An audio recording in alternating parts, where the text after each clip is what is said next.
Hi, hello, hello, hello. Good afternoon, good afternoon. Welcome back again sa ating channel nga Book of Life in My Life. So today, ang ating ibabahagi for today yung buhay natin sa bagong obligasyon natin bilang lula na naghatid ng mga apo sa school. So, ang ginagawa ko mga kapatid for now sa sitwasyon ko, yung mga apo ko, tinutuunan ko ng pansin, tinuturuan ko na magtitiwala sa mahal na Diyos. So, yung apo ko, talagang nakikita ko na every time, halimbawa pag kumain kami and then ang pag-prayer sa pagkain, sila mismo ang nagre-remind sa akin. Pag matulog, sila rin, kanya-kanya silang prayer, gusto nila mag-prayer kami gabi-gabi bago matulog, ganoon din sa paggising. Minumulat ko sila na magtitiwala sa mahal na Diyos. Kaya pag nalulungkot ako or sometimes makikita nila akong umiiyak, kasi mga kapatid, umiiyak ako sometimes, yung feeling ba na yung namimiss mo yung ginagawa ko, yung pag-video, pag-live sa mahal na Diyos, no? Namimiss ko yung mga bagay na yun. So, sometimes, nalulungkot ako.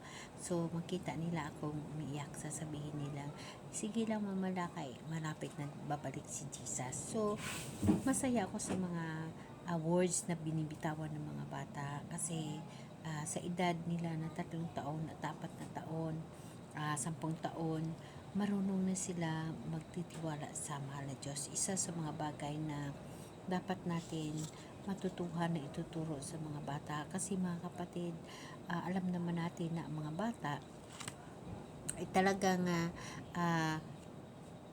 mapa sa Diyos. Talagang mahal sila ng mahal na Diyos. Pero tayo matatanda, kailangan natin magtanim ng mga bagay para sa mga bata.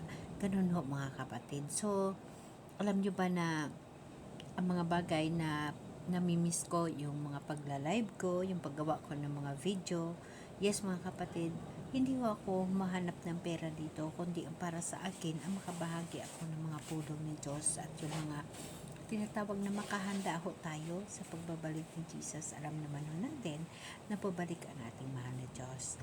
Alam naman natin na babalik si Jesus, si Kristo Jesus na ating Diyos, na ating tagapagligtas, at siya ay maghahari kasama natin kung tayo ay mapili at kung tayo ay magtatagumpay. Mga bagay na dapat natin unawain mga kapatid. So for today, ang testimony natin or ang ating verse for today, 1 Tesalonica chapter 4 verse 16 to 17. Sapagkat ang Panginoon mismo ay bababa mula sa langit at ang mga patay kay Kristo ay unang bubuhayin. So mga kapatid, napakaganda, no? Ito yung mga bagay na kung saan malapit na si Kristo babalik. Ito yung mga verse na dapat natin hahanapin at bigyan natin ng tinatawag na kaukulang pag-uunawa. So mga verse mga kapatid na malapit na si Jesus babalik, ito yun mga kapatid ang mga verse. 10 verse ito mga kapatid. Ito ay nasa aklat ng Apokalipses. Mapalad sapagkat malapit na ang panahon. And then, Apocalypse chapter 1 verse 3 ho yun mga kapatid. And then, ang isa sa Apocalypse chapter 22 verse 7. At sinabi ni Jesus, narito ako'y madaling pumarito.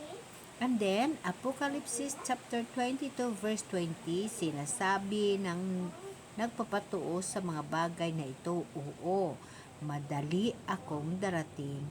Amen.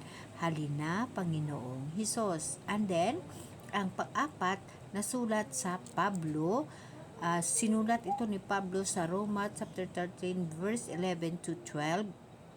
Gawin ninyo ito dahil ang kaligtasan ay mas malapit na ngayon kaysa nang tayo'y sumampalataya. Ang gabi ay malapit nang matapos, ang araw ay malapit nang sumikat. And then panglima, sa Pilipos chapter 4 verse 5, malapit na ang Panginoon.